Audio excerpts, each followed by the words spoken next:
శ్రీ ఉమామహేశ్వర శర్మనే వరాయ శంకరుని యొక్క తాత ముత్తాతెవరు పరమశివ శర్మాను.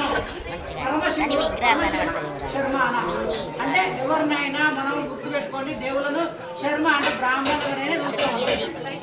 వెంకటేశ్వర కళ్యాణం అవుతుంది. వెంకటేశ్వర కళ్యాణం అయినా వెంకటేశ్వరుడు వైష్ణవుడు అయినా కానీ కళ్యాణం చేసేటప్పుడు శర్మ అని ప్రబోధిస్తాం. ఎందుకు? శర్మ అంటే బ్రాహ్మణులకు వచ్చేది. ఏ బ్రాహ్మణుని ఎప్పుడైతే దేవుణ్ణి బ్రాహ్మణుగా చూసుకుంటామో అప్పుడు వాళ్ళని శర్మ అని పిలుస్తాం. అయితే శంకరుని యొక్క ముత్తాత పేరేంటిదయ్యా అంటే పరమశివ శర్మ. శంకరుని ముత్తాత పేరేంటి? పరమశివ శర్మ. శంకరుని యొక్క తాత పేరేంటి? సదాశివ శర్మ. శంకరుని తాత పేరు సదాశివ శర్మ. శంకరుని యొక్క నాన్న పేరు మహానటేశ్వర శర్మ. మహానటేశ్వర శర్మ. శంకరుని ముత్తాత పేరేంటి? పరమశివ శర్మ. శంకరుని తాత పేరు సదాశివ శర్మ. శంకరుని నాన్న పేరు మహానటేశ్వర శర్మ. ఈయన పేరు ఉమామహేశ్వర శర్మ. సాగర పర్యాంతం గోబ్రాహ్మణేభ్య. ఈయన గోత్రం ఏంటి? పరమశివ గోత్రం. పరమశివ గోత్రం.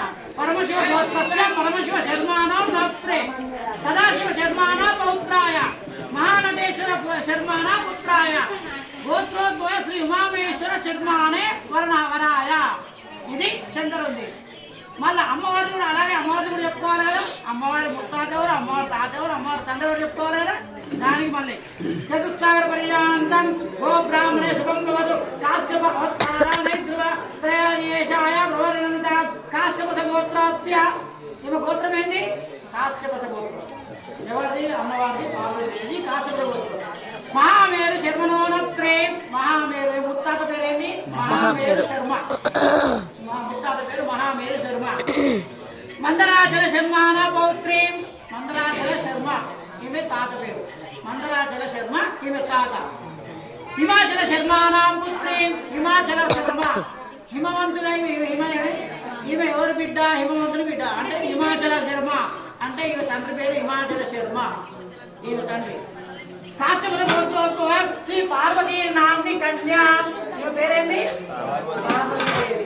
పార్వతి తండ్రి పేరేంటి? హిమాచల శర్మ. హిమాచల శర్మ తండ్రి పేరేంటి? మందరాచల శర్మ. మందరాచల శర్మ తండ్రి పేరేంటి? మహావేరు శర్మ. మహావేరు శర్మ. ఈమె గోత్రం కాశ్యపద గోత్రం. అంటే ఈ కాశ్యపద గోత్రం ఉన్న అమ్మాయిని ఎవరికి ఇస్తానమయ్యా? ఏ గోత్రానికి ఇస్తాను? పరమశివ వాళ్ళ కుటుంబానికి ఇస్తాను. అంటే నీ గోత్రంతో ఈ గోత్రం ఉన్న అమ్మాయిని ఇస్తాను, నీ కుటుంబానికి